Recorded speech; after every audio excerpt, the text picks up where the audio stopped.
Bismillahirrahmanirrahim. Assalamualaikum warahmatullahi wabarakatuh. Innal hamdalillah nahmaduhu wa nasta'inuhu wa nastaghfiruh wa na'udzu billahi min syururi anfusina wa min sayyiati a'malina. May yahdihillahu fala mudhillalah wa may yudlilhu falan tajida lahu waliyyan mursyida. Asyhadu an la ilaha illallah wahdahu la syarikalah wa asyhadu anna Muhammadan abduhu wa rasuluh la nabiyya wa la rasula ba'da.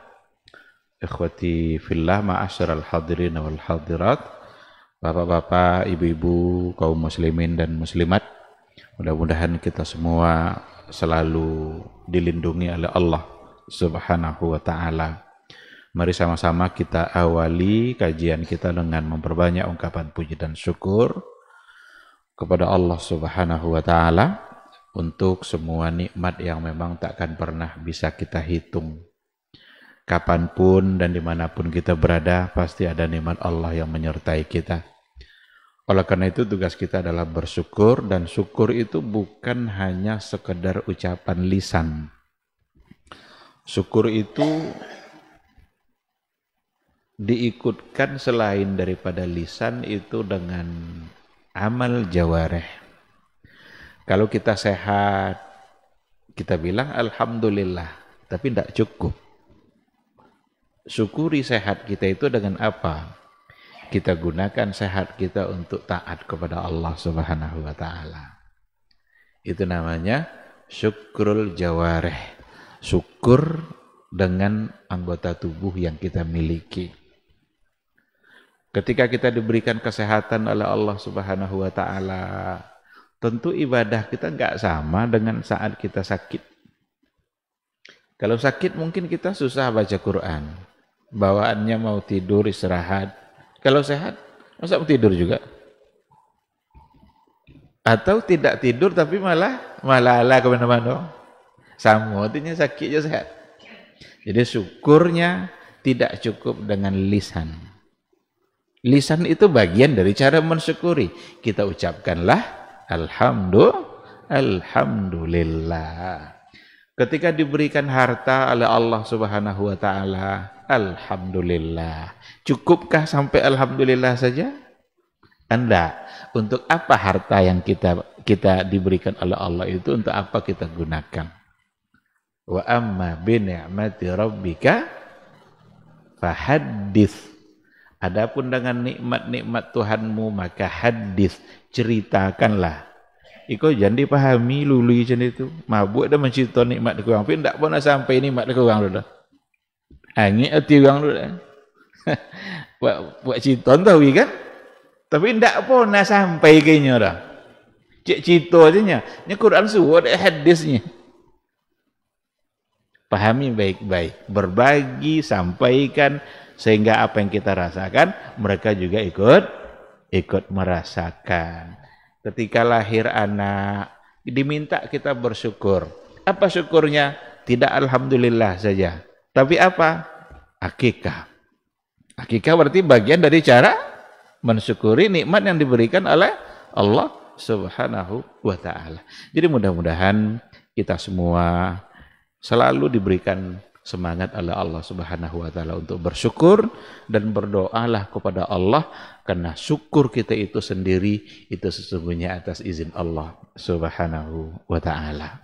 Sama-sama kita juga harus berselawat dan salam untuk Rasulullah sallallahu alaihi wasallam. Allahumma salli ala Muhammad wa ala ali Muhammad. Mudah-mudahan sosok figur yang diutus oleh Allah untuk menyampaikan Risalatul Islam itu selalu kita jadikan pedoman, selalu kita tauladani, selalu kita coba mengukur apapun yang kita lakukan dengan apa yang beliau ajarkan. Apa yang beliau ajarkan itu pula yang kita coba ukur dalam kehidupan kita, sama ndak dengan yang beliau suruh. Itu bukti bahwa kita mencintainya.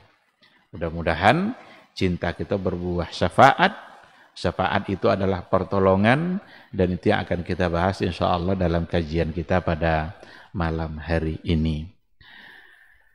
Sekali lagi mudah-mudahan kita semua bisa mendapatkan syafaat dari Rasulullah sallallahu alaihi wasallam, yauma la yanfa'u malun wala banun illa man atallaha biqalbin salim.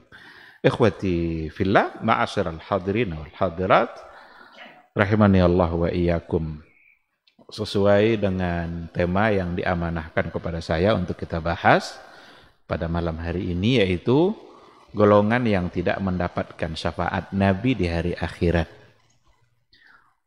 Saya yakin tidak ada di antara kita yang ingin masuk ke dalam golongan yang tidak mendapatkan syafaat itu.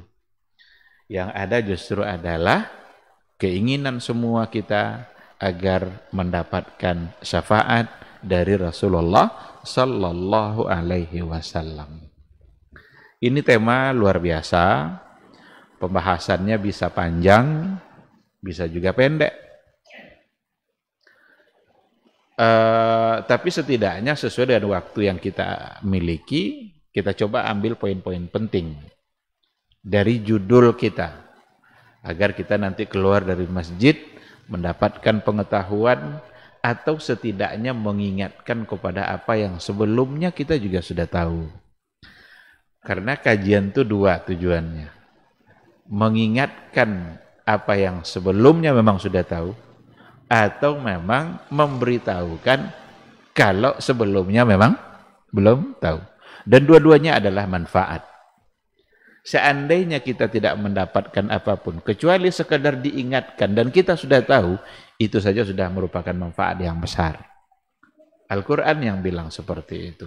Wa dzakir fa inna dzikra tanfa'ul mu'minin. Zakir, ingatkan.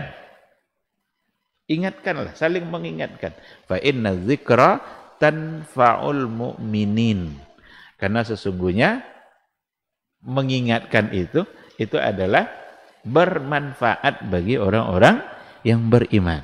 Kalau Allah yang sudah bilang bermanfaat, ya berarti pastilah itu sebagai sesuatu yang bermanfaat. Baik, ikhwati fillah. Apa itu syafaat? Kan sering kita dengar nih syafaat. Kadang dalam kehidupan keseharian kita dengan sesama kita juga kita sebut-sebut syafaat itu.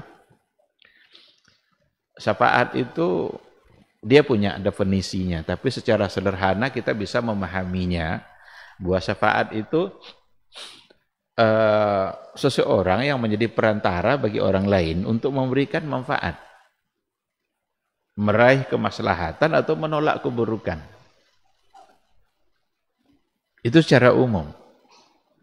Kalau umpamanya ada orang yang sedang menghadapi satu kendala, sulit dia untuk menghadapi masalah itu, tiba-tiba ada orang yang menjadi perantara dalam persoalannya itu, sehingga ia mendapatkan kemudahan. Dia bermasalah nih dengan si fulan, belum selesai-selesai. Datang orang di tengah-tengah menjadi perantara yang atas syafaat dia, atau syafaat namanya itu. Orang tadi mendapatkan kemudahan dalam persoalannya. Itu secara umum. Kalau kita bawa ke dalam istilah syar'inya, tentu yang dimaksud adalah seseorang di situ maksudnya adalah Rasulullah sallallahu alaihi wasallam. Walaupun syafaat itu secara garis besar nanti dapat dibagi kepada dua. Ada yang diistilahkan dengan asy-syafa'atul 'ammah, syafaat secara umum, dan ada nanti asy-syafa'atul khassah, syafaat secara khusus. Kalau asy-syafa'atul 'ammah itu tidak hanya untuk Rasul saja, bisa para anbiya atas izin Allah. Jadi syafaat itu memang harus atas izin Allah. Orang yang memberikan syafaat diridhai oleh Allah, orang yang akan diberikan syafaat juga diridhai oleh Allah, dan Allah memberikan izin kepada orang tersebut. Dan tidak ada syafaat tanpa izin dari Allah Subhanahu wa taala. Man dzalladzi yashfa'u indahu illa biizni. Siapa pula yang akan bisa memberikan syafaat di sisi Allah kecuali atas izin Allah. Maka semua syafaat itu akan bisa karena diizinkan oleh Allah Subhanahu wa taala. Kalau tidak diizinkan oleh Allah, maka tidak akan terjadi. Oleh karena itu, yang asyafaatul amma yang bersifat umum itu tidak hanya untuk Nabi Muhammad sallallahu alaihi wasallam. Bisa untuk para anbiya, bisa untuk para as-salihin, bisa diberikan izin oleh Allah untuk para syuhada, atau bisa diizinkan oleh Allah untuk orang-orang yang bersahabat di dunia, mereka saling mencintai, kemudian nanti di akhirat diizinkan oleh Allah untuk memberikan syafaat. Bahkan bisa anak kecil yang memberikan syafaat untuk orang tuanya atas izin Allah. Jadi tidak khusus untuk Nabi Muhammad saja. Kalau dalam ayat kan ada banyak ayat yang menceritakan itu, diantaranya adalah yauma idzin la tanfa'u syafa'atu illa man adzina lahur rahman wa radhiyalahu qaulah. Jadi pada hari itu apa maksudnya? Nanti kalau sudah terjadi hari kiamat, nanti ada hari mahsyar, la tanfa'u syafa'ah, tidak akan bermanfaat syafaat dari manapun illa man adzina lahur rahman, kecuali bagi orang-orang yang diizinkan oleh Allah Subhanahu wa taala yang Maha Penyayang, Ar-Rahman. Berarti syafaat itu bagian dari sayangnya Allah. Karena di sini yang disebut bukan Allah tapi Rahmannya, illa man adzina lahur rahman la tanfa'u syafa'ah. Yauma izin la tanfa'u syafa'ah. Hari itu enggak ada manfaat syafaat apapun kecuali orang-orang yang diizinkan oleh Allah Subhanahu wa taala. Bahkan ada di antara amal-amalan yang akan memberikan syafaat kepada kita. Amal kebaikan kita sendiri. Oleh karena itu perbanyaklah amal-amal baik. Ngapain juga perbanyak dosa-dosa udah banyak. Jadi kalau dosa terus yang ditambah tambah banyak terus dia, sementara kebaikan masih sedikit. Yang banyak ini udah stop lah tuh. Mohonlah pada Allah agar hilang, agar dihapus. Yang kurang ini harus diperbanyak. Yang kurang apa? Pahala dan kebaikan. Ada amal-amal saleh yang nanti akan bisa menjadi syafaat, dan dia berdasarkan kepada hadis ngomong kepada Allah agar menjadi syafaat bagi pelakunya. Apa contohnya? As-siyam wa qiraatul Quran. Itu dalam hadis yang terang-terang Rasulullah dalam sebuah hadis mengatakan seperti itu. Apa kata Rasul? As-siyam wal Quran yashfa'ani yaumal qiyamah. Puasa dan bacaan Quran kita dua-duanya akan menjadi syafaat nanti di hari kiamat. Puasa nanti akan ngomong dia. Ngomong puasa itu, apa kata puasa? Ya Rabbi mana'tuhu anit ta'am. Ya Rabbku, wahai Tuhanku, saya telah melarang dia untuk makan dan minum. Gara-gara saya dia berlapar-lapar dan berhaus-haus. Fasyafi'ni fihi. Maka jadikan saya pada hari ini syafaat bagi dia. Ringankan urusan di hari ini. Itu puasa yang ngomong. Itu tidak bisa dipikir-pikir. Tidak bisa lo baca itu puasa. Puasa bisa baca itu. Ini persoalan gaib yang wajib kita imani karena Rasul yang menyampaikannya. Quran juga akan ngomong nanti. Dia bilang, ya Rabbi, wahai Tuhanku, dia telah habiskan waktunya, tidak tidur malam dia gara-gara membaca saya. Fasyafi'ni fihi. Maka jadikan saya sebagai syafaat untuk dia pada hari ini. Ada al-jihadu fisabilillah, ada amal-amal soleh yang lainnya, yang nanti semuanya akan bisa memberikan syafaat. Ini masuk dalam kategori asyafaatul amma, syafaat umum. Namun yang akan kita bicarakan adalah syafaatul khassah, syafaat yang bersifat khusus, dan itu hanya untuk Rasulullah sallallahu alaihi wasallam. Ada 3 bentuk syafaat dibagi-bagi oleh para ulama seperti yang pernah dijelaskan oleh Syekh bin Baz tentang 3 syafaat yang ada pada Rasulullah sallallahu alaihi wasallam. Yang pertama adalah asy-syafaatul uzma, syafaat kubra, syafaat besar yang dirasakan oleh semua orang, tidak hanya oleh yang beriman. Kapan itu? Ketika nanti di padang mahsyar, itu diceritakan dalam sebuah riwayat, ketika umat manusia sudah berkumpul semuanya, yuhsyarun nasu yaumal qiyamati hufatan uratan ghurla ghaira makhtunin.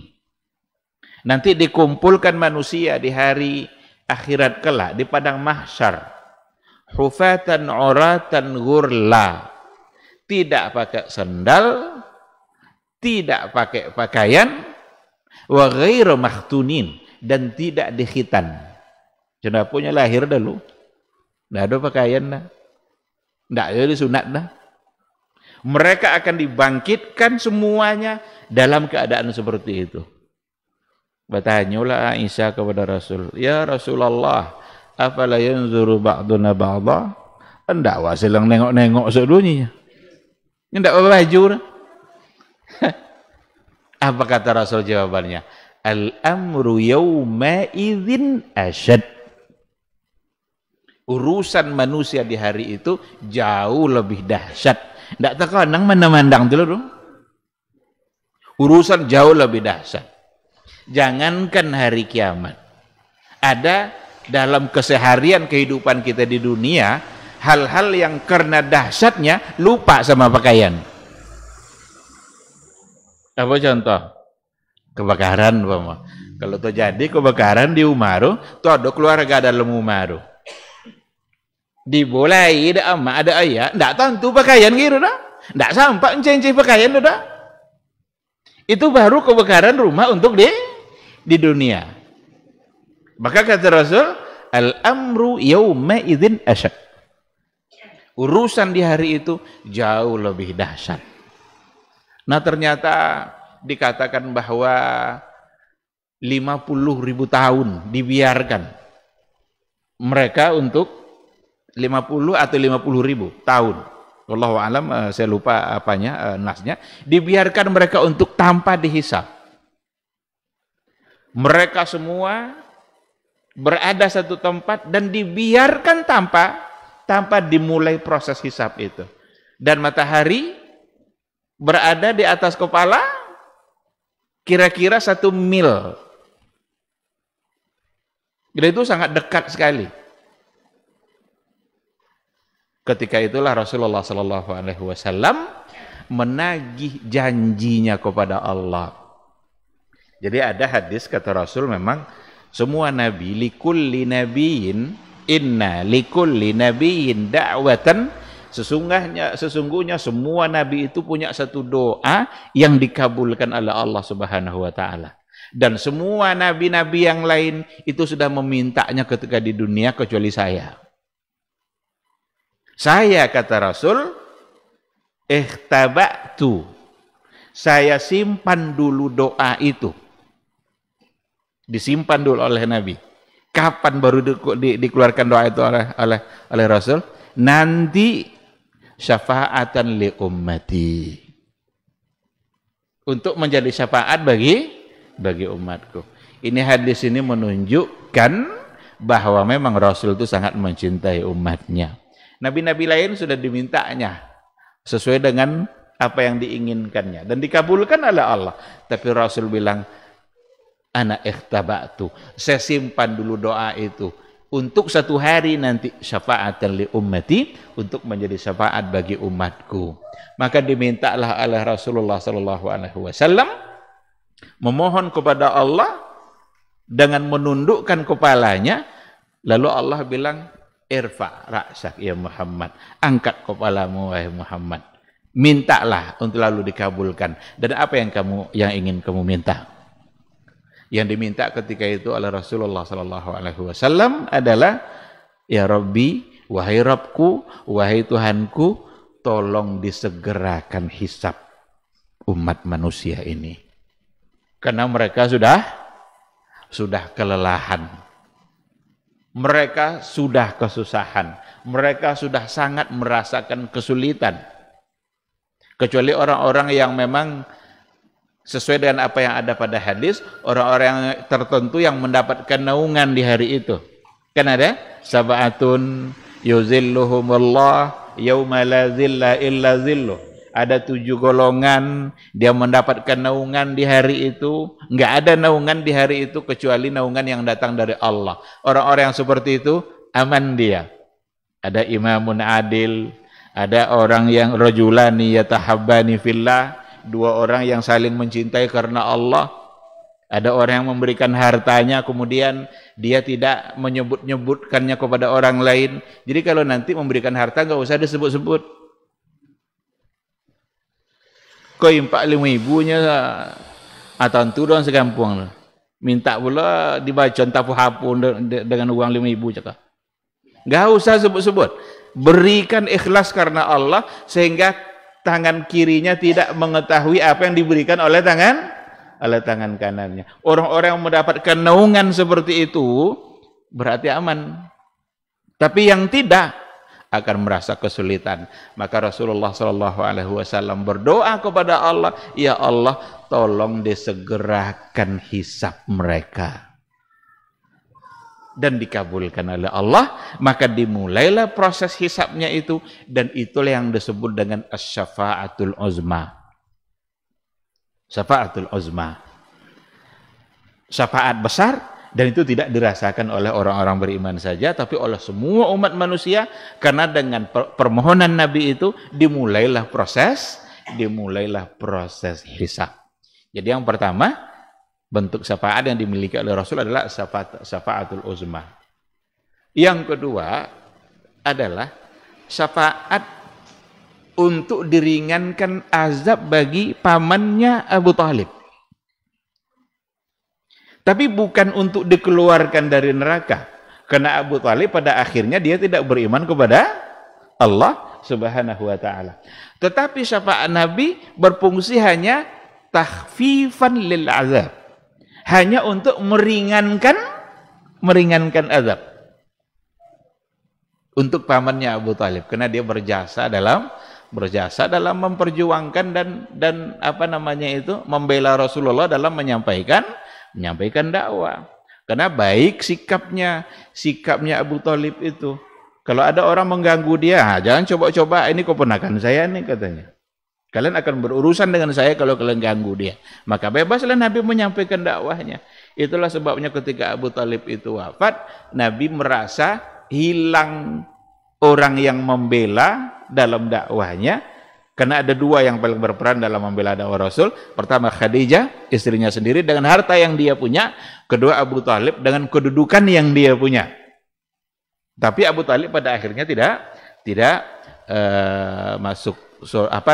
beriman kepada Allah Subhanahu wa taala. Dan ini juga sebagai gambaran sebenarnya bagi kita bahwa dalam kehidupan ini bukan hanya sekedar etika baik saja, tapi harus iman.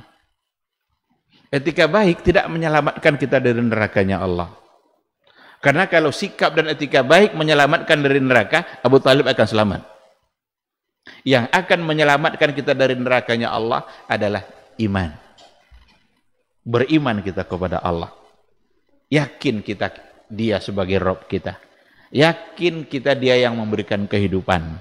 Dan mau pula kita ikut aturan dia dalam menjalani kehidupan itu. Itu namanya Tiong. Yakin kita dia yang memberikan kehidupan, kemudian mau kita ikut aturannya dalam menjalani kehidupan. Nah, tapi untuk Abu Thalib ada syafaat dari Rasulullah Shallallahu Alaihi Wasallam bukan untuk mengeluarkannya dari neraka, tetapi adalah memohon agar azabnya diringankan. Yang ketiga, inilah syafaat Rasulullah sallallahu alaihi wasallam li ahlil iman li ayyadkhulul jannah. Syafaat Rasulullah sallallahu alaihi wasallam untuk orang-orang yang beriman agar mereka masuk surga. Oleh karena itu masuk surganya orang-orang beriman itu nanti diantaranya adalah dengan syafaat yang diberikan oleh Rasulullah sallallahu alaihi wasallam. Setelah melewati satu titian jembatan, ada pintu surga tapi belum terbuka. Belum dibuka untuk orang-orang beriman. Karena yang pertama yang akan masuk surga itu adalah Rasul sendiri. Setelah itu barulah umat Rasulullah sallallahu alaihi wasallam. Maka atas syafaat dari Rasul, orang-orang yang sudah sampai tadi ke pintu itu, maka dibukakanlah surga untuk mereka setelah Rasul sendiri mendahului masuk ke dalam surga. Dan yang pertama dari semua umat untuk yang masuk surga itu adalah umat Rasulullah sallallahu alaihi wasallam. Karena ada hadis Nabi, dia bilang begini, nahnu al-akhiruna al-awwalun. Kita ini, kata Rasul, al-akhiruna al-awwalun. Orang yang terakhir, tapi orang yang pertama. Apa arti terakhir, apa pula arti yang pertama? Yang dimaksud dengan nahnu al-akhirun, yang terakhir, kita adalah generasi terakhir hidup di muka bumi ini. Setelah kita nggak akan ada nabi, nggak ada generasi lagi. Setelah generasi Nabi Muhammad SAW, yang akan terjadi adalah hari kiamat. Maka kita adalah al-akhirun. Tapi ada satu harapan besar, nahnu al-awwalun. Ternyata kita adalah orang yang pertama, maksudnya adalah yang pertama memasuki surganya Allah Subhanahu wa ta'ala. Belum akan masuk surga umat manapun sebelum umat Rasulullah sallallahu alaihi wasallam memasukinya. Jadi di antara bentuk syafaat itu mempercepat masuk ke dalam surga atau mengeluarkan mereka dari neraka. Mengeluarkan mereka dari neraka untuk kemudian masuk ke dalam surga Allah Subhanahu wa ta'ala. Ini jadi 3 bentuk syafaat yang dimiliki oleh Rasulullah. Syafaatul uzma untuk semua umat. Ada nanti syafaat yang untuk Abu Talib sekadar meringankan azabnya, dan ada syafaat untuk ahlul iman, orang-orang yang beriman. Kita adalah umat Rasulullah yang beriman kepada beliau, kepada Allah. Ada syafaat yang akan diberikan oleh Rasulullah sallallahu alaihi wasallam. Namun ada orang-orang yang al-mahrumuna min syafaatir Rasul. Ada orang-orang yang diharamkan, yang terlarang untuk mendapatkan syafaat itu. Dan Rasul sudah sampaikan. Kalau memang Rasul sudah menyampaikannya dan kita sudah tahu sebab-sebab yang menghalangi untuk mendapatkan syafaat, tentu saja kita harus hindari. Karena kalau kita tidak indahkan, kita abaikan, berarti kita tidak menginginkan syafaat dari Rasulullah sallallahu alaihi wasallam. Maka ada golongan-golongan yang al-mahrumuna min syafaatir Rasul. Mereka diharamkan, dilarang, tidak berhak untuk mendapatkan syafaat dari Rasulullah sallallahu alaihi wasallam. Siapa orangnya? Yang pertama adalah al-mutalabbisuna bisyirk. Ada dalam buku kadang tidak disebutkan al-mutalabbisuna bisyirki, tapi langsung disebut dengan al-musyrikun. Pelaku-pelaku syirik, al-mutalabbisuna bisyirki, orang-orang yang mencampurkan imannya dengan syirik. Kenapa mereka terhalang untuk mendapatkan syafaat? Allah tak akan berikan izin Nabi memberikan syafaat kepada mereka. Kenapa demikian? Karena syirik itu adalah perbuatan yang paling dibenci oleh Allah Subhanahu wa ta'ala. Dan tidak akan dimaafkan oleh Allah kalau dia tidak bertaubat dan tidak memohon ampun. Innallaha la yaghfiru ayyushraka bihi. Allah tidak mengampuni orang-orang yang syirik dengannya. Wa yaghfiru ma duna dzalika liman yasha. Tapi Allah siap untuk mengampuni dosa selain syirik bagi orang-orang yang Dia kehendaki. Ini tidak diampuni di sini maksudnya adalah ketika sampai wafat dia tidak menyatakan taubatnya, maka akan dibawanya dosa itu sampai ke mahsyar nanti. Itu maksudnya. Bukan berarti, oh kalau kita minta ampun berarti tidak juga diampuni oleh Allah. Bukan itu maksudnya. Karena berapa banyak sahabat-sahabat dulu sebelum masuk Islam, mereka pelaku syirik. Tapi ketika sudah masuk Islam, ternyata dijamin masuk surga. Jadi maksudnya tidak diampuni itu ketika dia tidak menyatakan taubatnya langsung kepada Allah. Tidak akan dapat ampunan. Adapun dosa-dosa yang lain bisa diampuni oleh Allah jika Dia kehendaki. Bahkan ada di antara dosa-dosa terhapus oleh air wudu. Karena air wudu kan, tetesan air wudu kita itu bisa menggugurkan dosa-dosa yang kita lakukan. Makanya yang kita basuh pada saat berwudu itu semua sumber-sumber dosa semua. Yang kita basuh saat kita bersuci, berwudu, itu semua adalah sumber dosa. Muka, coba tengok muka, ada mata, ada lidah. Iko lidah ke ndak sekaya nek dosa kan. Kadang awak ndak nak bercerita ke tapi ada yang mangek-angek. Awak diamnya ya. Tiba-tiba datang je, deh kaunya potong belah lah. Ndak bisa diam lah tu. Tu apa lehnya? Inyolo nambah lah sudah tu. Sudah tahu kan sedia kan? Ini lidah ini berapa coba? Kenapa kita diminta kumur-kumur sebelum berwudu? Kumur-kumur itu adalah bagian dari sunnah wudu. Agar dosanya bisa berguguran. Dosa mata kita melihat untuk hal-hal yang tidak diridhai oleh Allah Subhanahu wa taala. Kadang tidak nak nengok orang tiba nampak aja bagi. Tidak mungkin kata awak mandang berjalan kan? Tengok kiri, tengok kanan, tengok depan. Cik kata je dah namanya. Tapi tidak mungkin kata mandang dah. Nah, saat kita membasuh muka kita, berguguranlah dosanya. Ada dosa yang bisa berguguran dengan cara itu. Tapi syirik tidak. Wajib dinyatakan. Ada satu lagi, dosa atau kesalahan yang berhubungan dengan orang lain. Utang, pemoh. Tu utang mabuk dia ambil uduk tak kan lunas utang. Umpama buat utang banyak-banyak, ndak mau bahayu dah kan? Apa uduk banyak-banyak, ndak kan lunas utang tu. Mesti dibahayunya karena kesalahan berhubungan dengan manusia. Tapi kalau berhubungan dengan hak Allah selain syirik, maka Allah siap untuk mengampuninya. Itu adalah bagian dari sayang Allah kepada hambanya. Maka ada hadis, ittaqillaha haitsu ma kunta wa atbi'is sayyi'atal hasanah wa khaliqin nasa bi khuluqin hasanin. Bertakwalah kepada Allah dimanapun kamu berada.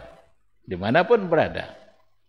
Dan ikutkan kesalahan yang kalian lakukan hasanah. Ikutkan dengan kebaikan untuk apa? Tamhuha. Mudah-mudahan kebaikan ini bisa menghapus kesalahan yang tadi.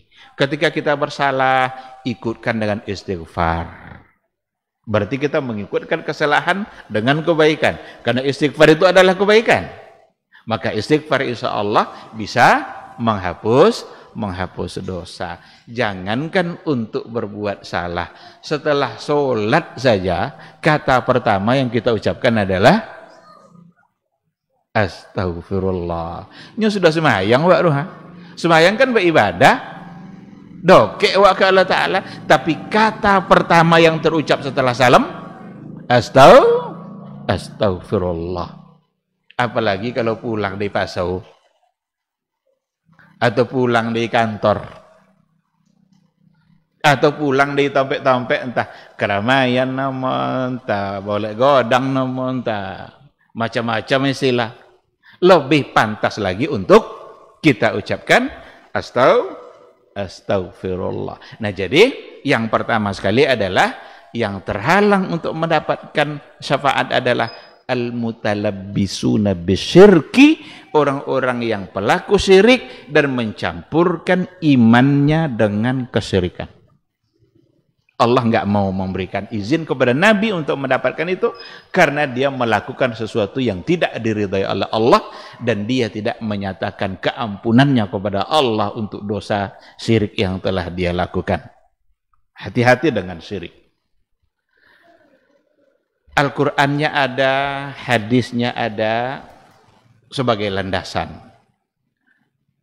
Di antara ayatnya adalah alladzina amanu wa lam yalbisu imanahum bidzulmin ulaika lahumul amnu wa hum muhtadun.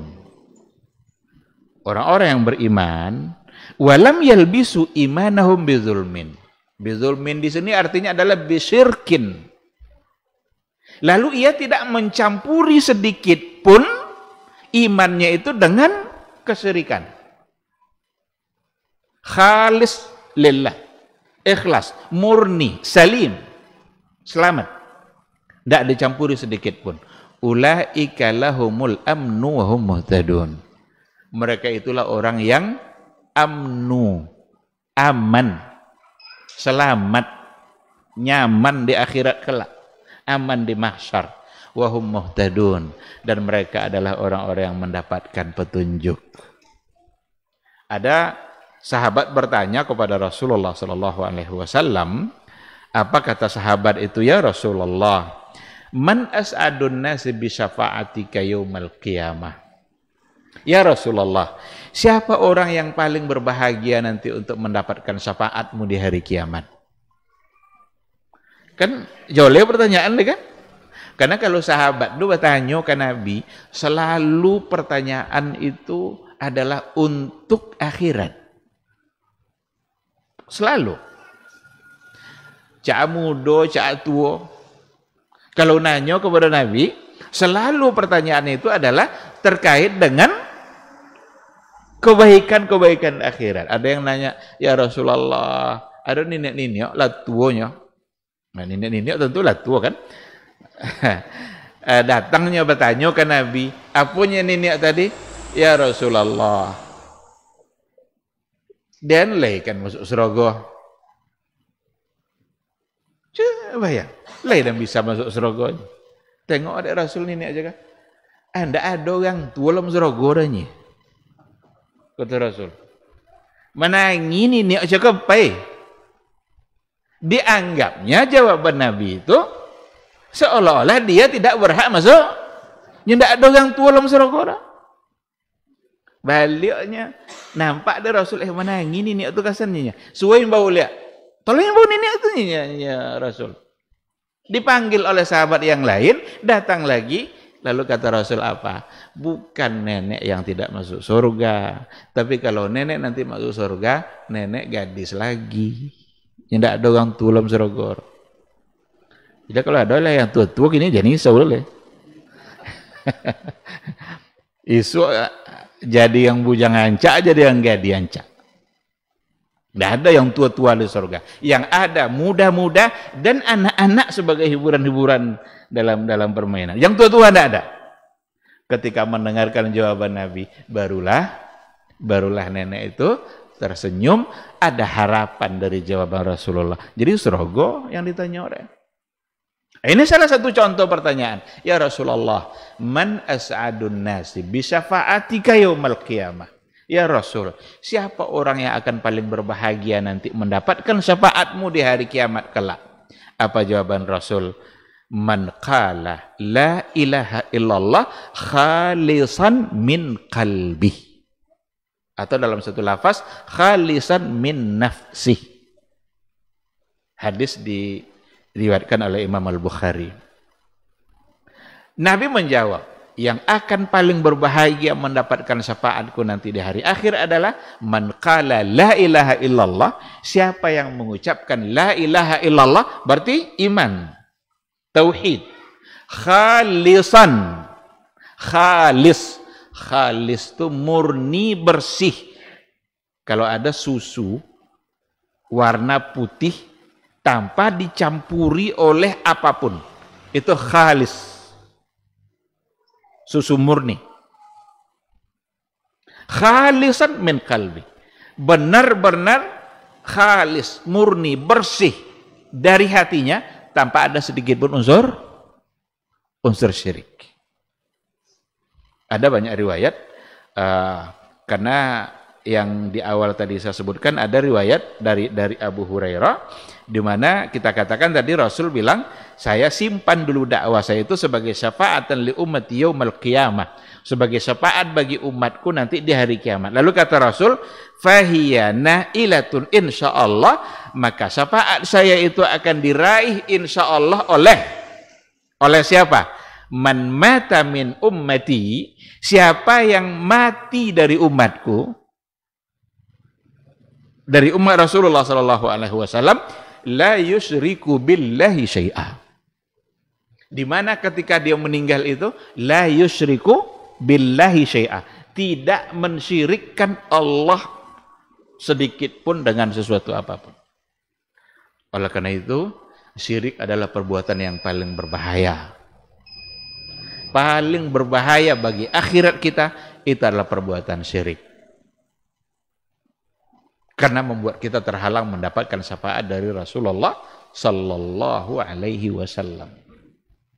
Lalu apa saja bentuk-bentuk syirik itu? Kita jawab insyaallah setelah kumandang azan. Silahkan azan dulu, insyaallah nanti setelah itu kita lanjutkan. Allah subhanahu wa ta'ala a'lam.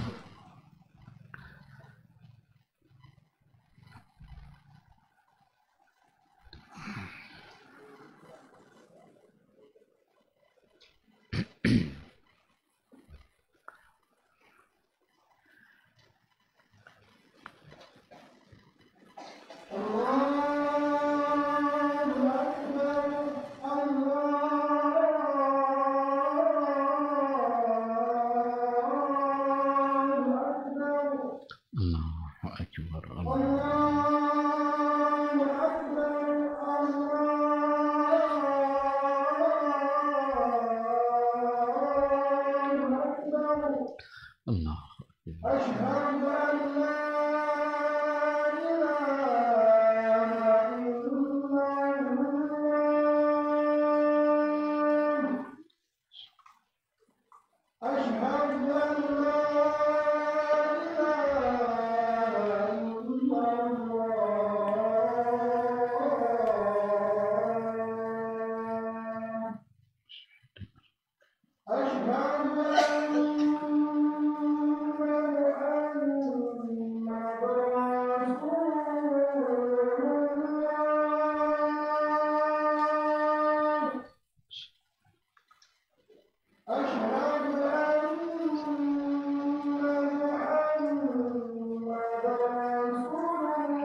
La ilaha illallah Muhammadur Rasulullah sallallahu alaihi wasallam.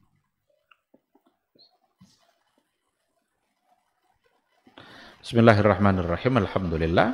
Wassalatu wassalamu ala Rasulillah wa ala alihi wa sahbihi wa mawala ikhwati fillah. Ma'asyiral hadirin wal hadirat rahimani Allahu wa iyyakum.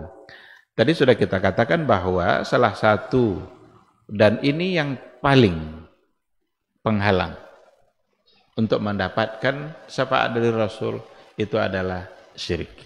Maka jangan pernah mencampurkan iman kita dengan bentuk kesyirikan apapun.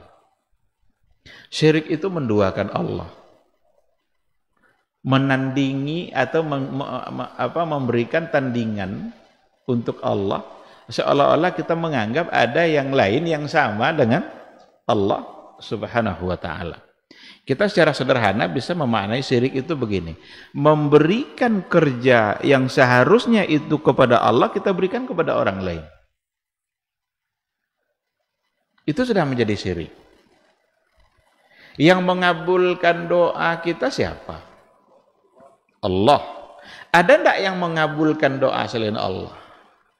Enggak. Tapi ada enggak orang yang meminta kepada selain Allah? Ada. Berarti dia memberikan apa yang seharusnya diberikan kepada Allah, diberikannya kepada orang lain. Itu bagian dari syirik. Yang memberikan keselamatan kita siapa?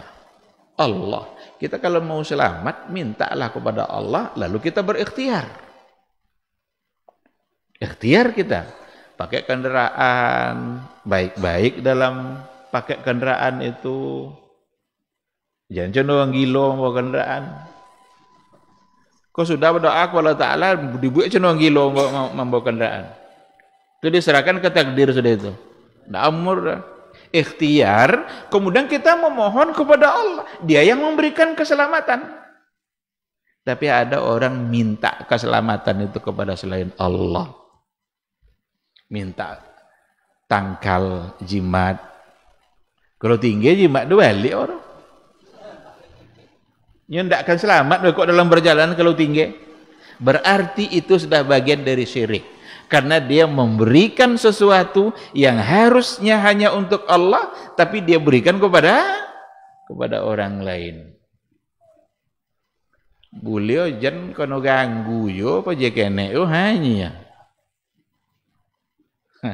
Itu tidak sikor. Sikor itu lebih parah lah beritu. Beliau jan kono ganggu yo apa je kene yo melingkar-lingkar entah apa-apa di lengan gua, di pinggang. Seandainya itu sebagai tangkal agar dia tidak terganggu, syirik. Karena dia sudah menyerahkan keselamatannya kepada selain Allah. Jadi memberikan sesuatu kepada orang lain yang seharusnya hanya untuk Allah, maka bagian dari syirik. Hati-hati betul.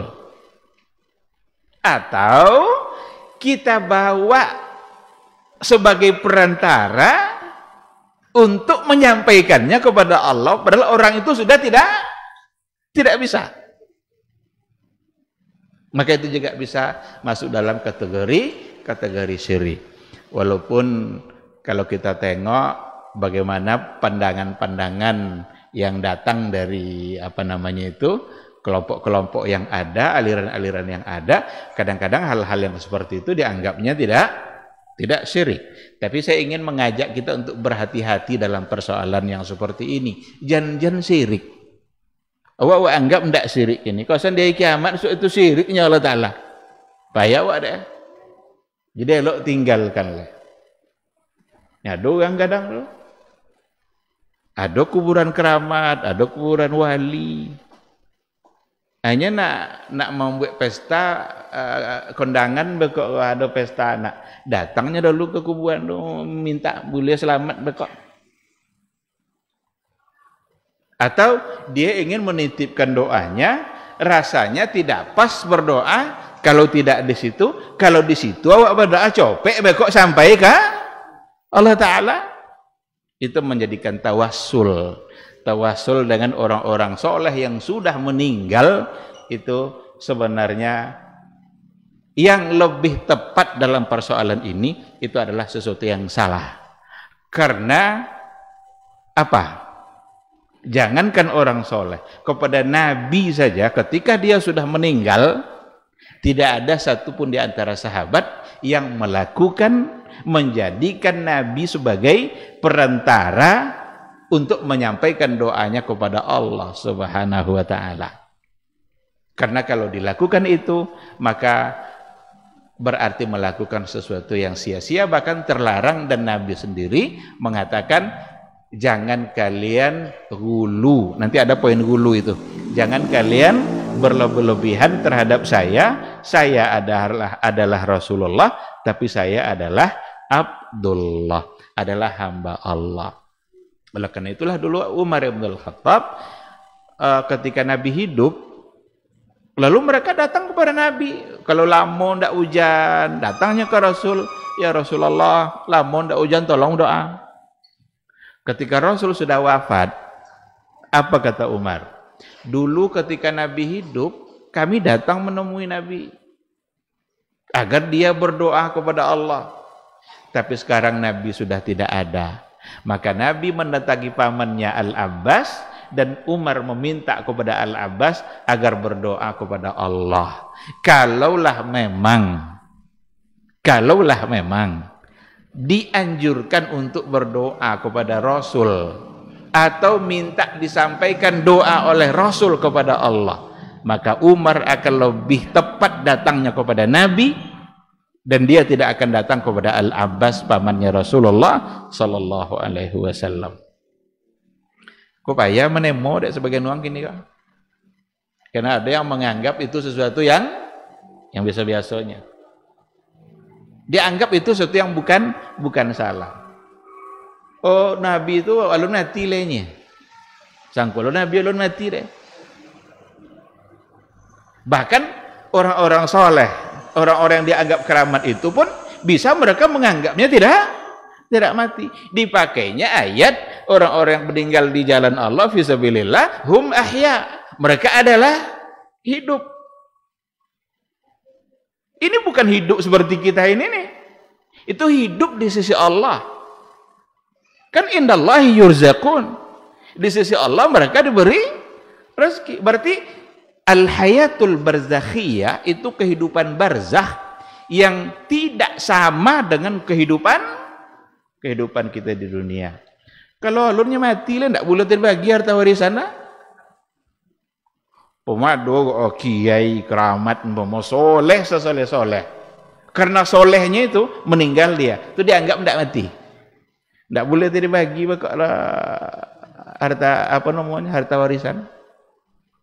Kalau masih dihukumkan hidup. Itu kalau ada orang Cina kawin ini, tidak boleh orang nikah kawin ini dah. Nah, jadi dugaan mereka hidup dan sama dengan hidup kita pasti salah. Tapi orang-orang yang meninggal syahid di jalan Allah lalu dikatakan mereka hidup, tapi kehidupannya adalah kehidupan barzakh yang hanya Allah yang tahu, karena memang hanya ada di ilmunya Allah Subhanahu wa ta'ala. Nah, oleh karena itu tidak pantas untuk dijadikan tempat bertawassul, karena mereka tidak akan bisa lagi untuk menyampaikan doa kita. Boleh bertawassul dengan orang soleh ketika mereka masih hidup. Ketika mereka masih hidup. Kalau masih hidupnya bisa datang kayaknya, Pak Kiai tolong doakan dan mudah-mudahan bisa pergi umroh. Dibuat doa ada Kiai doa, ya Allah mudahkanlah dia untuk umroh. Bisa enggak? Bisa, karena dia masih hidup. Kalau lah mati, apa yang kan diminta lah. Jadi perbuatan-perbuatan syirik itu sesungguhnya perbuatan-perbuatan yang dilakukan dan tidak diikutkan dengan akal yang sehat. Tidak tahu cara pikir wala dengan syirik itu. Contoh tadilah minta keselamatan ke tangkal, ke jimat, minta sukses bisnis, ada jimat. Ada orang tukang jual lu, ada batu jual ya. Kok batu kok bisa kayu koknya. Bisa kayu. Sainyonya udah ada itu Kalau memang bisa kayu ndak akan dijual itu dong. Maka pelaku syirik rata-rata akalnya nggak kurang berfungsi. Kalau betul bisa batu itu membuat kayu, amunya menjual. Jangan amu lah. Nggak ada orang ndak kayu di dunia kan? Tapi ada orang yang percaya dibeli dari rumah. Inyo jadi kayu dan membeli batu, abibiti yang menjual kayu. Nah, jadi mari kita gunakan akal sehat kita. Berpikirlah secara baik, berpikir secara jernih. Perbuatan syirik itu dosa besar. Dan banyak hal-hal yang sebenarnya itu syirik. Lalu didangkalkan pemahaman kita sehingga dianggap itu bukan syirik. Orang ingin mengatakan bahwa sujud kepada kuburan itu tidak syirik sebenarnya. Sujud hanya boleh kepada siapa? Allah. Kalaulah boleh sujud kepada manusia, kata Rasul, akan saya suruh istri sujud pada suami. Begitulah tinggi posisi suami. Tapi kena nggak boleh sujud sama manusia, maka tidak boleh. Sekarang ada orang sujud kepada kuburan, bahkan kuburan itu entah ada orangnya, entah tidak. Dan joleh bawa bantu aja untuk kuburan. Adapun orangnya di dalam itu orang soleh yang dikuburkan, terlarang sujud di situ. Karena sujud hanya kepada Allah. Ketika sujud sudah kita palingkan kepada selain Allah, maka jadilah ia perbuatan syirik. Maka memberikan sesuatu kepada orang lain yang seharusnya hanya untuk Allah menjadi syirik. Dan berhati-hati, kalau tidak minta ampun selagi dia hidup, maka dia terhalang untuk mendapatkan syafaat dari Rasulullah sallallahu alaihi wasallam. Satu, nya 5 poin kah? Cik bau? Yang pertama apa tadi? Yang penghalang syirik. Yang kedua, 2 dan yang ketiga disatukan karena hadisnya menyatukannya. Pemimpin yang zalim dan orang yang ghulu dalam beragama. Pemimpin yang zalim dan orang yang ghulu dalam beragama. Berdasarkan kepada sebuah hadis yang datang dari Abu Umamah, ada sahabat dipanggil dengan Abu Umamah, kata beliau, sinfani min ummati lan tanalahu masyafaati. Ada 2 golongan dari umatku, mereka tidak akan mendapatkan syafaat dariku. Siapa itu? Imamun zalum wa kullu ghalin mariq. Jadi 2 yang tidak mendapatkan syafaat dari Rasul dalam hadis ini. Yang pertama, imamun zalum. Zalum itu sifat mubalaghah dari kata zalim. Kalau zalimnya biasa-biasa ya bro. Tapi kalau sudah zalum itu lebih apa no? Ada hak-hak rakyat yang tidak diberikannya. Ada hak-hak rakyat yang dimakannya. Ada hak-hak orang yang dia pimpin itu yang dia tidak sampaikan. Zalum. Yang pertama, imamun zalum wa kullu ghalin mariq. Dan semua mereka yang ghalin mariq. Ghalin itu ghulu dalam beragama, berlebih-lebihan dalam beragama. Jadi 2 poin yang di sini. Imamun zalum, pemimpin yang diktator, pemimpin yang zalim, pemimpin yang hanya mau menang sendiri, bertangan besi. Pemimpin di sini enggak seorang dulu. Semua yang memimpin. Karena dia yang menentukan. Kalau seorangnya berarti secik artinya kan. Sekarang ada banyak orang yang memimpin, tetapi dia tidak memberikan hak-hak orang itu. Maka bagian dari zalum. Dan itu tidak mendapatkan syafaat dari Rasulullah berdasarkan kepada hadis dari Rasul sendiri yang mengatakan seperti itu. Wa kullu ghalin marik, dan orang-orang yang hulu dalam beragama. Ada hadis Rasul sallallahu alaihi wasallam, dia bilang, ya ayyuhan nas iyyakum wal ghulu fid din fa inna ma ahlaka man qablakum bil ghuluwi fid din. Hai sekalian manusia, janganlah kalian hulu dalam beragama. Sesungguhnya orang-orang terdahulu hancur binasa itu karena mereka hulu dalam beragama. Apa itu hulu dalam beragama? Ekstrim, berlebih-lebihan. Hulu itu bisa fil umuril aqadiyah, bisa fil umurit tasyri'iyah.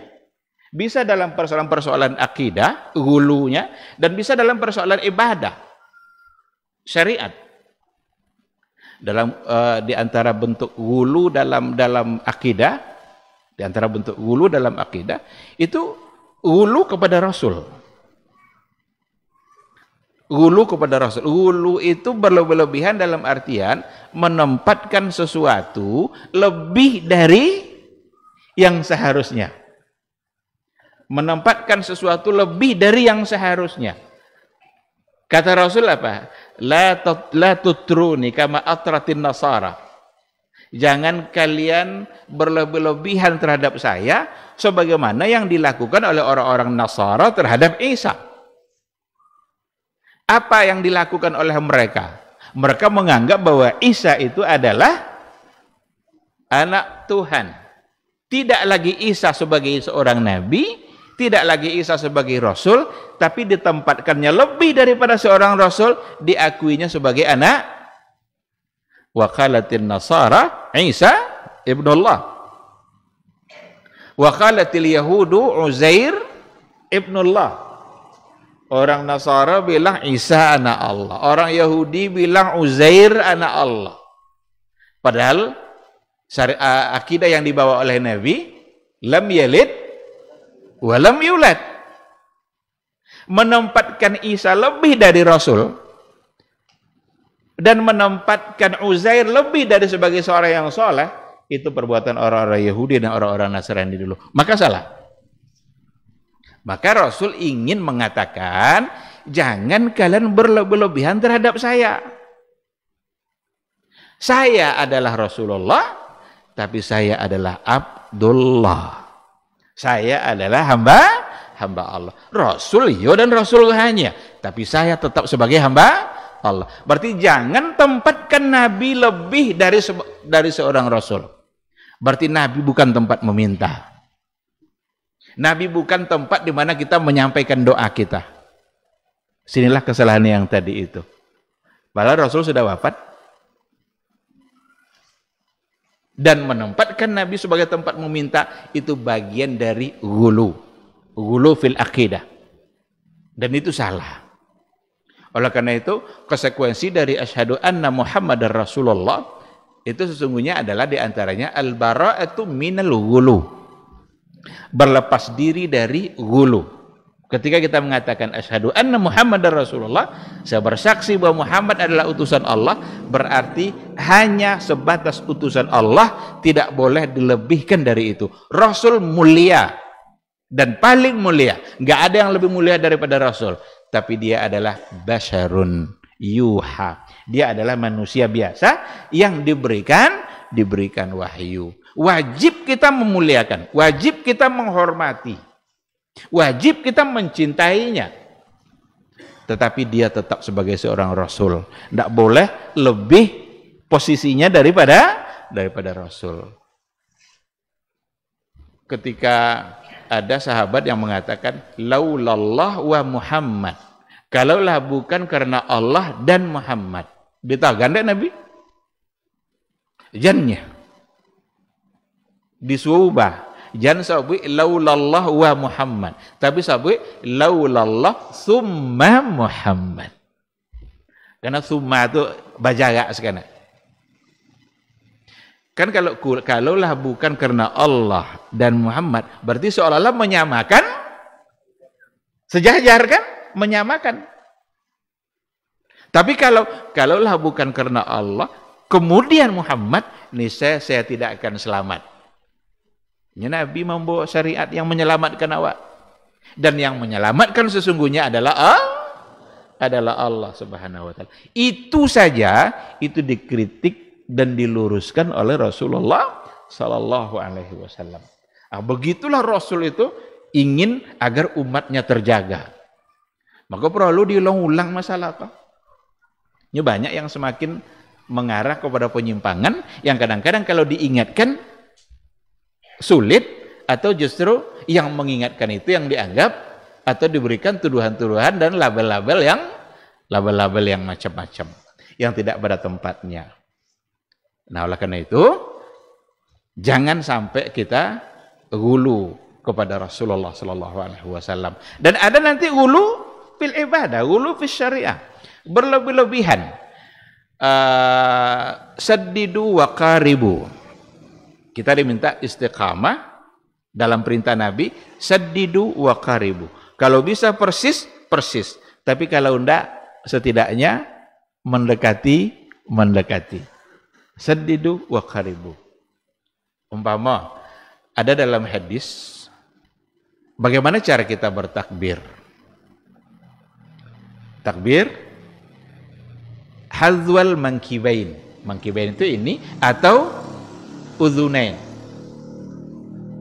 Kita berusaha untuk seperti itu. Tapi kalau tidak persis, kalau nggak bisa sedidunya, wa qaribu, mendekati. Sekarang tidak selesai takbir waktu dah, nyentapas tanda, tapas tanda. Jangan tidak pas, tidak selesai takbir.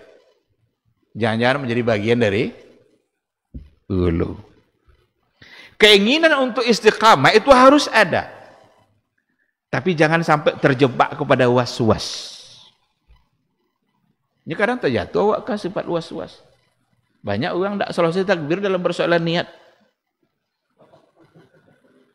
Allah, astagfirullah. Tak je sesuai sama Allah masuk sedoleh. Nya kadang awak je nak payah dia awak. Kadang kita yang mempersulit diri kita dalam ibadah. Maka jangan persulit diri kita. Sekarang ketika ada dianjurkan untuk niat dan tak sah solat kalau tidak ada niat. Karena niat adalah bagian dari rukun solat. Tahu gak je orang pemoya, pokok punya Allah Ta'ala lah, pokok dan solat, tidak bisa sudah. Kalau zuhur, berarti kita niatkan untuk zuhur. Kalau maghrib, kita niatkan untuk maghrib. Ada niat kita, tapi kan niat di hati. Ketika kita berdiri menghadap kiblat, lalu kita sudah tahu, sadar bahwa kita akan solat maghrib, sudah niat. Tidak perlu macam-macam.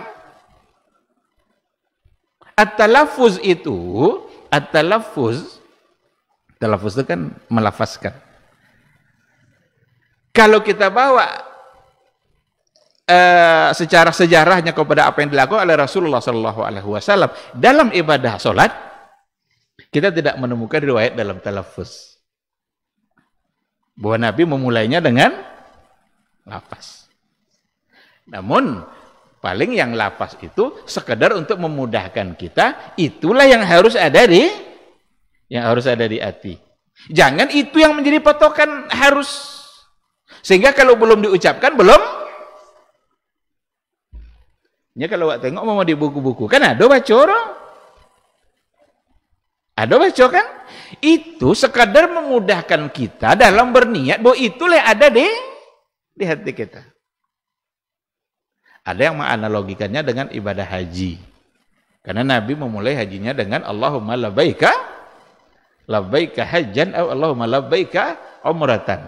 Dianggaplah itu sebagai niat. Padahal tidak mesti itu sebagai niat. Itu bisa saja sebagaimana kita sholat ada takbiratul ihram. Kan ihram kan? Maka dalam haji juga ada ihramnya, dan ihramnya ditandai dengan ucapan untuk apa kita lakukan Allahumma labbaika umrah, Allahumma labbaika hajjan. Nah, jadi kadang-kadang ada orang yang mempersulit diri dalam persoalan ini, harus lengkap semuanya.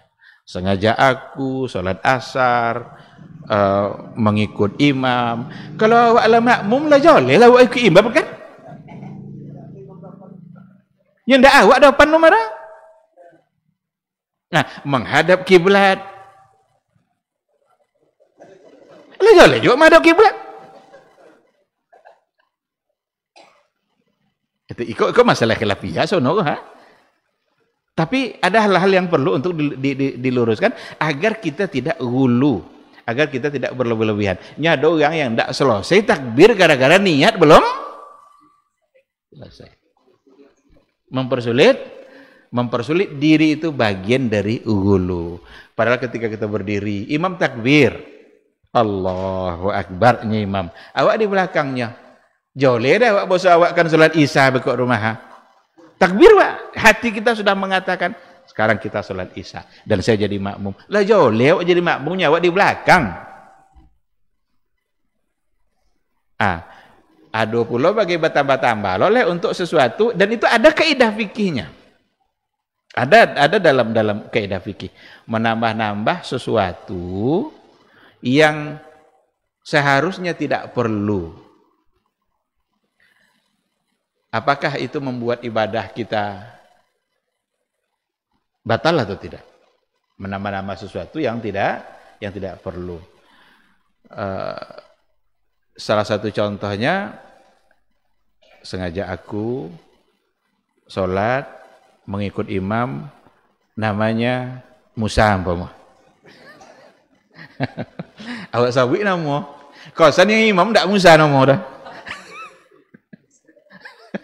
Kosan Ibrahim nama. Itu ada dalam kaidah. Mana yang yustaratu ta'in, mana yang la yustaratu at-ta'in. Atau salat jenazah. Sengaja aku salat jenazah namanya Ahmad umpama. Kosan ndak Ahmad nama mati dah. Sah tak salat waktu tadi? ada dalam kaidah. Jadi sesuatu yang memang tidak disuruh untuk menyatakannya, lalu kita tersalah, ya memang tidak membuat ibadah kita batal. Yang tidak diminta kan. Tapi kalau untuk sesuatu yang perlu dinyatakan lalu tersalah, wak nyatakan tapi tersalah, itu bisa membuat ibadah menjadi batal. Sengaja aku sholat zuhur kasan asar, berarti salah. Jadi sampai muncul kaidah yang membahas dalam persoalan itu. Tapi intinya bagaimanapun ini masuk dalam kategori masalah-masalah khilafiyah yang kata orang tidak perlu untuk diperselisihkan, tetapi saling menasihati boleh. Kalau tidak jauh, dah amalkanlah. Tidak dalam artian melarang, tapi saling menasihati itu dibolehkan. Berdiskusi kan boleh kan, menyampaikan sesuatu yang keliru. Karena menganalogikan sholat dengan haji itu tidak pas. Sebab sholat lebih dahulu daripada haji. Biasanya kias itu mengkiaskan yang baru kepada yang lama. Kalau mengkiaskan sholat kepada haji, berarti mengkiaskan yang lama kepada yang baru. Jadi tidak masuk kias di situ. Tidak tepat dengan menggunakan kias. Nah, jadi ketika kita menentukan sendiri tata cara kita, jangan-jangan itu menjadikan kita mempersulit diri sendiri. Wallahu subhanahu wa ta'ala alam. Kemudian yang keempat yang akan terhalang juga adalah orang-orang yang menambah perkara baru dalam agama. Al-ihdatsu fid din. Menambah perkara-perkara baru dalam agama.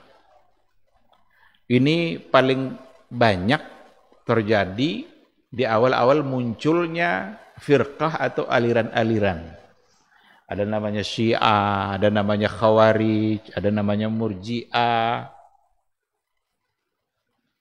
Karena ada berbagai macam aliran itu. Mereka mendatangkan perkara-perkara baru dalam agama. Apalagi Syiah. Yang mereka punya asas dalam beragamanya adalah taqiyah, bohong.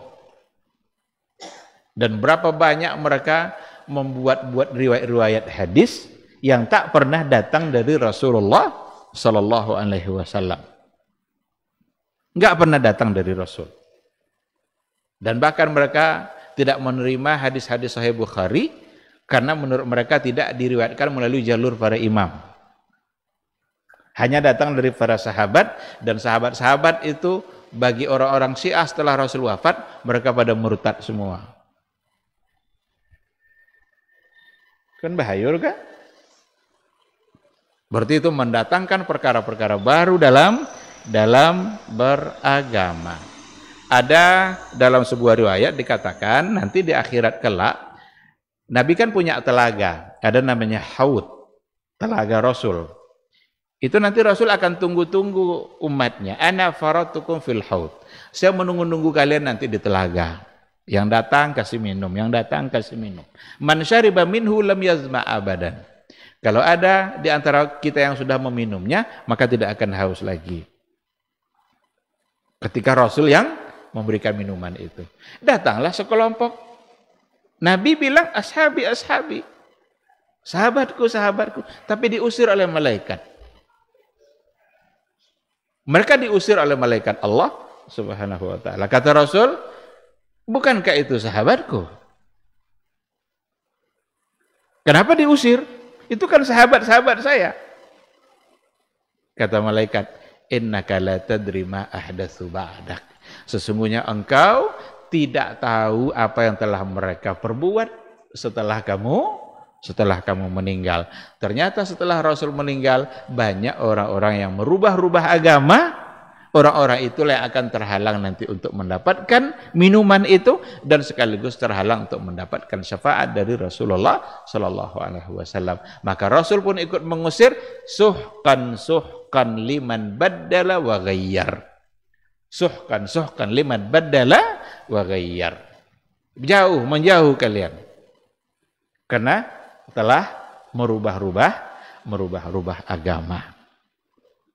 Oleh karena itu diantara yang akan terhalang untuk mendapatkan syafaat dari Rasul, orang-orang yang merubah-rubah agama, mendatangkan sesuatu yang baru yang sama sekali itu bukan dari bagian agama. Cuma dalam persoalan ini memang harus berhati-hati.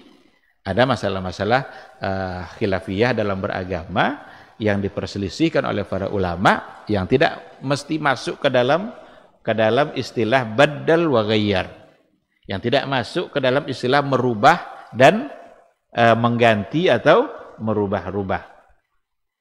Tapi apa yang terjadi pada orang Syiah, pada kelompok-kelompok tertentu yang memang melakukan hal-hal yang sama sekali tidak pernah diajarkan oleh Rasulullah, sama sekali tidak punya dalil, tidak punya alasan, apalagi kadang dengan mengedepankan hadis-hadis palsu yang dibuat-buat, itu berhati-hati. Adapun untuk masalah-masalah khilafiyah yang memang berdasarkan kepada dalil, itu lain persoalan. Tidak mudah-mudah juga untuk menuduh satu perbuatan masuk dalam kategori bid'ah kalau memang ada dalil yang bisa mereka kedepankan. Itu kayak umpamanya tarwih itu 8 atau 20. Enggak usah berbantah-bantah itu. Kira-kira bismillah itu jahar atau tidak jahar, enggak usah juga menjadi bahan perselisihan dan lain sebagainya, karena ada pegangan-pegangan mereka dari dasar-dasar yang memang dapat dipertanggungjawabkan. Tapi perkara-perkara tertentu yang sebenarnya itu bukan bagian dari ikhtilaf, jangan pula diikhtilaf-ikhtilafkan. Karena nanti kalau begitu tidak ada masalah ini yang tidak ada ikhtilafnya jadinya. Hampir semua masalah ada perbedaan. Jadi jangan juga dipertahankan nanti asal ada yang berbeda maka harus dibiarkan dan diterima begitu saja. Enggak juga. Riba aja ada di antara pakar kontemporer yang bilang boleh. Padahal jelas adalah haram. Ada di antara ulama dulu yang bilang perempuan boleh khutbah. Perempuan untuk khutbah Jumat. Bisa kita menemukannya. Jadi hampir semua masalah itu nanti akan ada perbedaannya. Oleh karena itu, perbedaan yang muktabar itu adalah ketika memang diperkuat oleh dalil-dalil yang ada. Ini tentu penjabarannya lebih luas karena ada banyak sebab yang menimbulkan terjadinya perselisihan dalam penetapan hukum. Oleh karena itu, ketika terjadi perselisihan, ketika ada ikhtilaf, maka kita sebenarnya kalau kita bisa untuk mencari tahu manakah yang paling kuat di antara pendapat yang ada, itu bagus. Tapi ketika tidak punya kemampuan itu, ada orang-orang awam yang tidak punya kemampuan sampai ke situ, maka dia mesti mengikuti salah satu dari pendapat yang dia yakini dan dia dapatkan dari seseorang yang dapat dia percaya. Jangan dituntut dia nanti untuk menganalisa, mencari tahu, enggak. Karena memang dia tidak punya kemampuan. Maka mazhabnya orang-orang awam itu adalah tempat dia bertanya. Siapa orang yang dia bertanya, itulah amalan yang akan dia lakukan. Selesai kewajiban dia. Oleh karena itu, kalau ditanya oleh orang-orang awam yang memang tidak mengerti, berikan jawaban yang memang mendekati atau lebih mendekati kepada yang al-haq. Kemudian yang terakhir yang kelima, yang tidak akan mendapatkan syafaat dari Nabi adalah yang mendustakan syafaat itu sendiri. Yang mendustakan syafaat itu sendiri. Ada sebuah ungkapan dari Anas ibn Malik. Anas ibn Malik adalah sahabat Rasulullah sallallahu alaihi wasallam. Apa kata beliau? Man kadzdzaba bisyafa'ah falaysa fiha lahu nasib. Barang siapa yang mendustakan syafaat, maka dia tidak akan mendapatkan bagian dari syafaat itu. Jadi ada orang menolak, tidak ada dua-duanya. Berarti dia tidak akan mendapatkannya karena dia sendiri mendustakan atau mendustai syafaat yang dijanjikan oleh Rasulullah sallallahu alaihi wasallam. Baik, ikhwati fillah, ini mungkin yang bisa disampaikan pada pertemuan kita kali ini.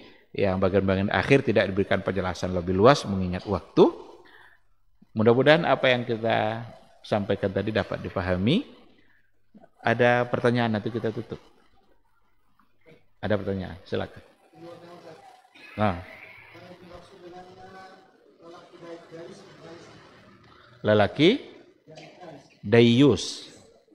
Lelaki dayus.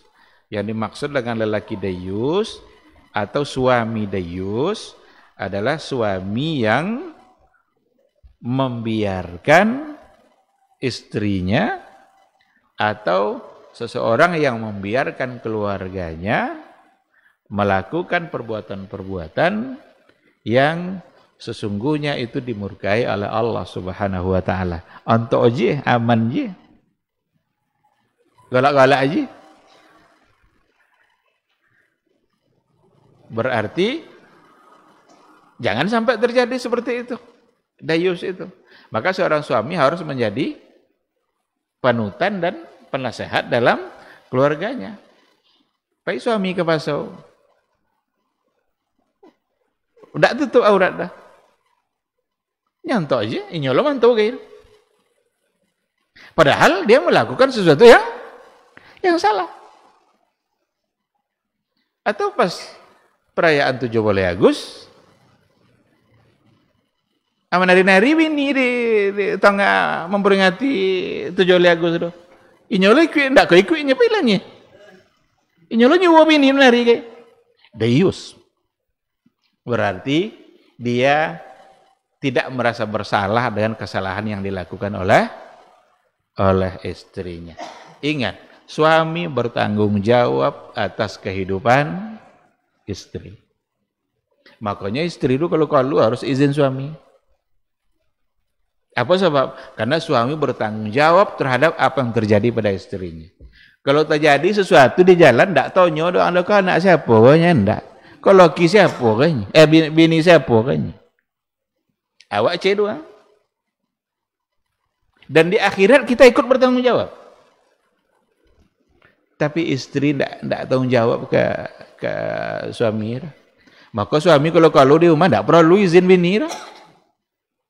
Nya adalah kadang gini, bini ndak minta izin, inyo minta izin ke bini. Kalau inyo kalau minta izin doa, bini kalau ndak minta izin kayaknya dah, pai je ke mana pai? Lah terbalik. Suami bertanggung jawab bagi kehidupan istrinya, bahkan sampai di akhirat kala. Tapi istri enggak.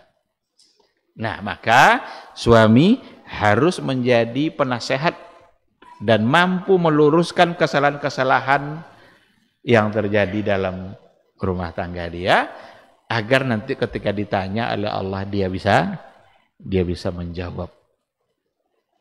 Jadi jangan biarkan seperti itu. Wallahu subhanahu wa ta'ala a'lam.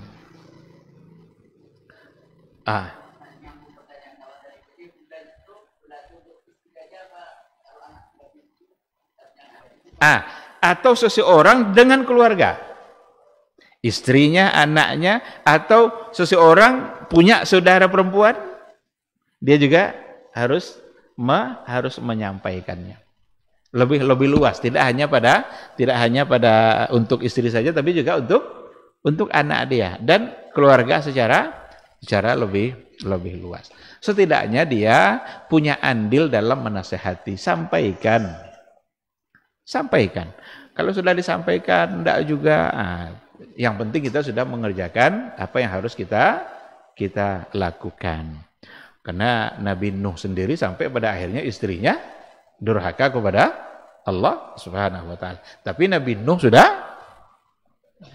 mengingatkan dan menyampaikan. Yang salah itu ketika dibiarkan dan merasa tidak bersalah. Wallahu subhanahu wa ta'ala a'lam. Silakan.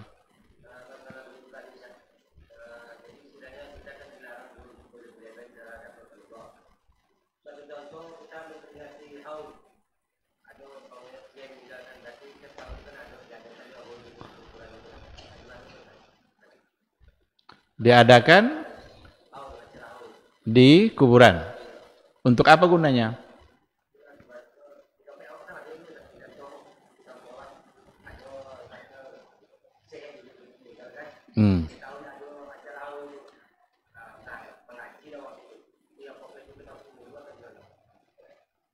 Saya sarankan untuk tidak melakukannya dan untuk tidak ikut melakukannya.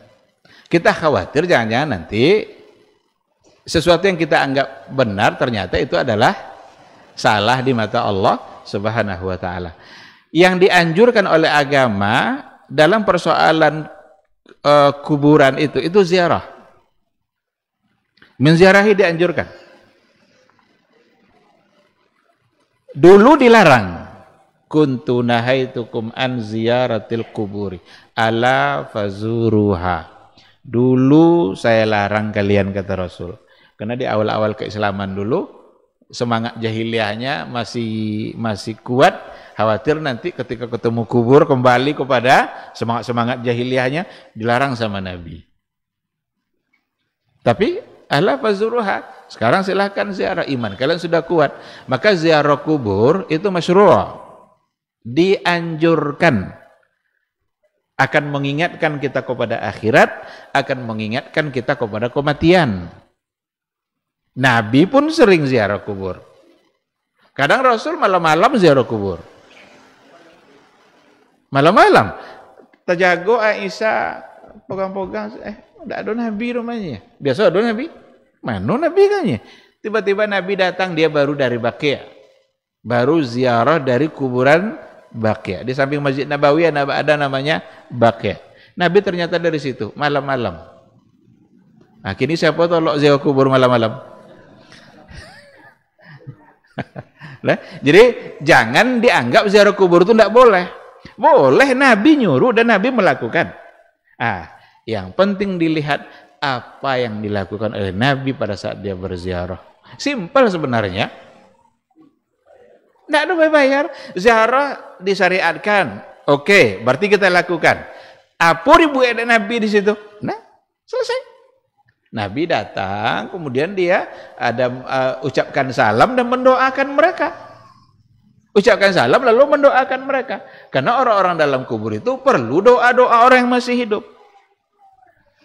Terkadang yang terjadi sudah kebalikannya. Dia datang bukan lagi untuk mendoakan orang yang di dalam kubur, tapi datang untuk minta doa dari orang yang dalam kubur.